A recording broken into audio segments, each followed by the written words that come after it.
오늘 본당에 올라왔는데 딱 김밥 향기가 났습니다.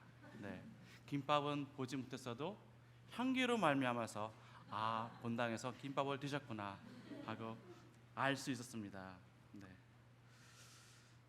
오늘도 가곡을 하나 들려드리려 합니다. 가곡이라 하기보다도 동요인가요? 동구밭과 수원길 아카시아 꽃이 활짝 폈네. 하얀 꽃 이파리 눈송이처럼 날리네. 향긋한 꽃냄새가 실바람 타고 솔솔 둘이서 말이 없네. 얼굴 마주 보며 생긋 아카시아 꽃 하얗게 핀 먼 옛날의 과수원길. 그렇습니다. 그렇습니다. 얼마 전까지만 해도 저희 집 뒤에 있는 산에서 아카시아 향이 너무나 진하게 났습니다. 그 산으로 들어서는 그 입구만 가도 향이 나서 아카시아가 피었구나 하고 그 향으로 말미암아서 아카시아의 존재를 알게 되었습니다. 조금 전에 김밥의 존재처럼 향으로서 우리는 그 존재를 알 수가 있습니다. 또 얼마 전에 본당을 올라오는 데에 계단에 올라오다 보니까는 또 아주 향기로운 향기가 났습니다. 맡으신 분도 계시고 못 맡으신 분도 계실 것입니다. 어디서 이렇게 좋은 향기가 나는지 저는 궁금했습니다. 아무리 찾아봐도 없길래 누가 이렇게 방향제를 뿌려 놓았었나 보다 하고 생각을 했습니다. 그러다가 그 향기의 근원지를 찾았습니다. 계단에 올라오다 보면은 조그만한 화분에 꽃이 2송이가 피어 있었습니다. 아주 작은 요만한 꽃이었는데 불구하고 그 2송이의 꽃에서 향기가 진하게 났습니다. 아마 그 2송이의 꽃은 코를 자극하기에 충분하였습니다. 오늘 바울은 자신을 그리스도의 향기라고 말하고 있습니다.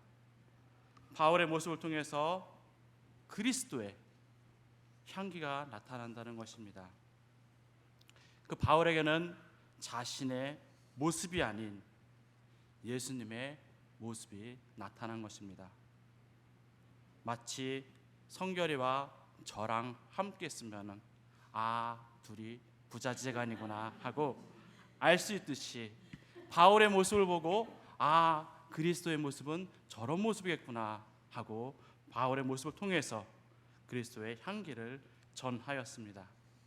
바울이 사역하는 모든 곳에서 모든 병고침이 있었었고 복음이 증거될 때마다 악한 사단은 떠나가고 그곳에 많은 사람들이 바울로 말미암아서 복음을 받아들이게 되고 예수 그리스도를 믿게 되었습니다. 오늘 이 향을 태우는 이 의식은 로마에서 전쟁에서 승리한 군사들이 개선을 할 때에 나타냈던 이 의식의 일부였습니다. 승전한 모습을 사람들에게 보여주는 것뿐만 아니라 향을 피워서 그 냄새를 맡게 함으로 함께 전쟁의 승리를 나타내는 상징이었습니다. 오늘 바울은 이렇게 고백합니다.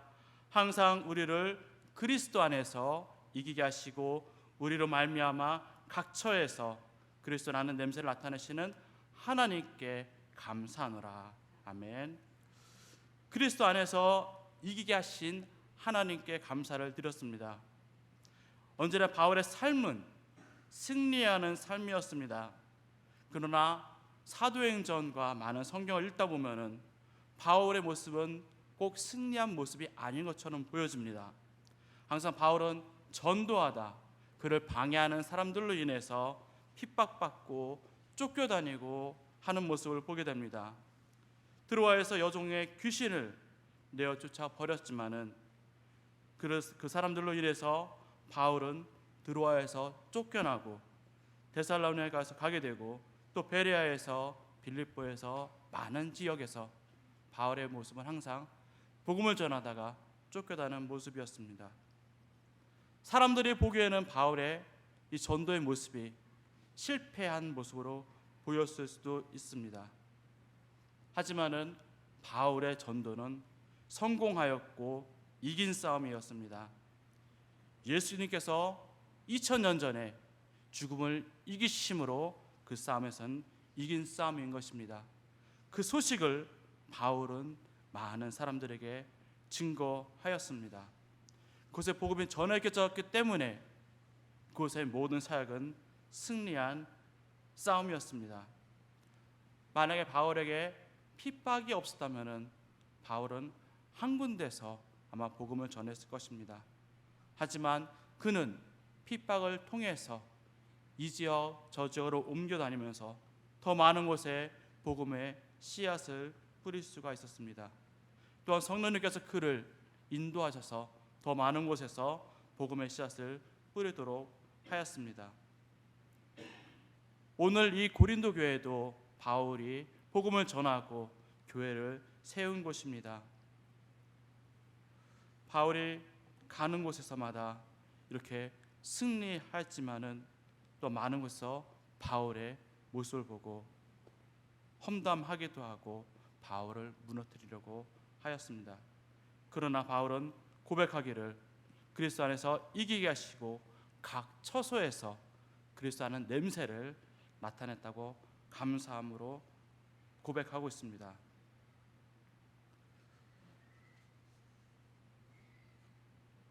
바울은 사도행전 17장 16절에서 34절에 아덴에서 전도가 나타나 있습니다. 어떤 분들은 바울의 전도가 지식으로 전환을 하고 실패한 곳이라고 이야기도 합니다. 하지만 하나님의 사역에서는 실패란 있을 수 없습니다. 그것도 하나님의 향기가 나타난 것입니다. 바울은 전도 대상자들에게 그들에게 맞게끔 설교를 하였습니다. 사도행전 17장 32절에 보면 어떤 사람은 이 일에 대하여 바울의 말을 다시 듣기 원했다고 이야기하고 있습니다. 또 34절에는 몇 사람이 그를 가까이하여 믿었습니다. 그 중에 아레오바고 관리인 디오누시오 그리고 다말이라는 여자가 믿었습니다. 비록 몇 명이 하나님의 복음을 받아들였음에도 불구하고 그곳에서의 사역은 승리의 사역이었습니다. 그곳에도 그리스도의 향기가 퍼져나갔습니다. 승리의 향기가 퍼진 것이었습니다. 복음이 증거될 때에 두 가지 반응이 나타납니다. 첫 번째는 복음을 받아들이는 것입니다. 그들에게는 그 복음이 생명이 되어서 그들을 살립니다. 군사들과 함께 전쟁에 나가서 싸우지는 못하였지만은 같은 나라의 국민으로서 그 승리를 함께 기뻐하고 누리는 사람들입니다. 복음을 알고 복음을 들은 사람들에게는 예수 그리스도의 그 복음의 소식이 다시 한번 그들을 힘나게 하는 소식일 것입니다. 또한 두 번째, 복음을 거부하는 사람들입니다. 여기 계신 성도님들 중에서 장미향기를 좋아하시는 분들이 계실 것입니다. 저는 개인적으로 그렇게 장미향기를 좋아하지 않습니다. 옛날에 버스에 에어컨이 없던 시절에 버스를 탔습니다. 사람들은 너무나 많았고 나름 무더워서 땀 냄새로 버스 안은 진동하였습니다. 근데 한 여성분이 탔는데 장미 향수를 너무너무 진하게 뿌리셔서 탔는데 그 땀 냄새와 장미의 향수 냄새가 섞여서 너무나 고역스러운 냄새가 되었습니다. 그래서 그렇게 장미 향기를 좋아하지는 않습니다. 또 꽃 알레르기가 있으신 분들은 그 꽃의 향기를 맡으면은 꽃이구나, 나를 괴롭게 하겠구나 하고 또한 그 향기를 인해서 싫어할 것입니다. 복음도 마찬가지입니다. 복음도 좋은 소식임에도 불구하고 우리 믿는 사람들에게는, 또 하나님을 알기 원하는 사람들에게는 좋은 소식이 될 것이고, 또 하나님을 알지 못하고 사단의 사로잡아 되어서 하나님을 거부하는 사람들에게는 사망의 향기가 될 것입니다. 아마 그들에게는 예수 그리스도가 다시 오실 때에 심판이 있음을 알고 그들에게는 그 향기가 사망의 향기처럼 다가올 것입니다. 마치 전쟁에서 져서 끌려오는 포로들에게는 그 승리의 향기가 자기에게는 죽음의 향기로 맛보게 될 것입니다.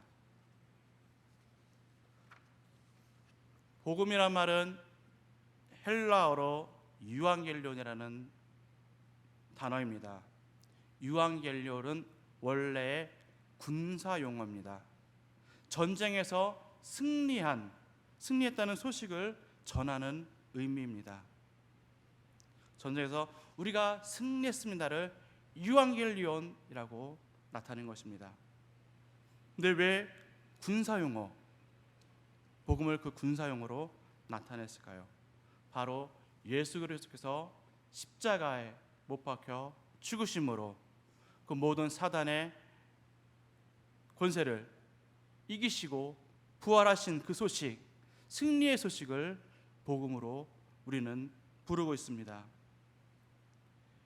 예수님께서 벌써 2000년 전에 죽으셨다가 부활하신 그 승리의 소식, 그 소식을 우리는 전하는 자들입니다. 아직 사단의 그 억압에서 있는 사람들에게 우리는 승리의 소식을 전해야 할 사람들입니다. 바울은 16절에 이렇게 말합니다. 누가 이 일을 감당하겠냐고 묻습니다. 오늘 이 말씀을 듣는 우리 임마누엘 교회 성도님들이 이 일을 감당하시는 성도님들이 되시기를 바랍니다. 바울은 하나님께서 맡겨주신 이 사명을 끝까지 게으르지 않고 감당하는 일꾼이었습니다. 사람들이 우리의 모습을 보고 그리스도인은 저런 사람들이구나 하고 알 수 있도록 해야 됩니다. 우리 성도님들은 시든 꽃을 어떻게 하시나요? 잘 보관하셔서 고이 간직하시나요? 저만 그런지 모르지만은 시든 꽃은 조금 있다가 쓰레기통으로 들어가게 됩니다. 향기를 잃은 꽃은 버려질 뿐입니다. 교회에 있던 작은 꽃이 자신의 존재를 나타냈듯이 우리 그리스도인들도 하나님의 자녀로서, 하나님의 일꾼으로서 그리스도의 향기를 끊임없이 나타나야 합니다. 그렇지 않고서는 우리도 버려질 것입니다. 그래서 우리의 삶에서 어떻게 그리스도의 삶을 나타낼 수 있을까요? 우리 한번 나의 입술에 어떤 말이 주로 쓰이는지 한번 살펴보시기 바랍니다. 오전에도 목사님께서 설교 때 말씀하셨듯이 우리 입술에 불평불만과 내 상황으로 인해서 그런 것들이 나타나고 있는지요? 다른 사람들을 깎아내리고 험담하는 이야기가 주로 담겨 있는지요? 아니면 다른 사람들을 세워주고 칭찬하고 배려해 주는 말들이 입에 나타나고 있는지요? 어떤 사람을 보면은 표정이 항상 불만에 가득 찬 것 같습니다. 그렇게 불만에 가득 찬 삶을 살고 계신가요? 아니면은 예수님으로 인해서 내 삶에 구원받은 것으로 인해서 감사함으로 즐거움으로 웃고 지내시나요?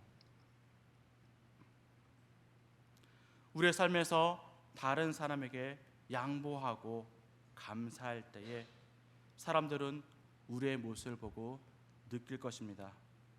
왠지 저 사람을 만나면은 나도 유쾌해질 것 같고 즐거워해질 것 같고 힘을 얻을 것 같다는 생각을 할 것입니다.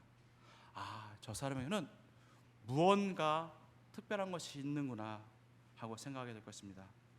그렇구나, 저 사람은 그리스도이구나 하고 알게 될 것입니다. 우리의 삶을 통해서 작은 부분이나마 그리스도의 향기를 나타내시는 임마누엘 교회 성도님들이 되시기를 바랍니다.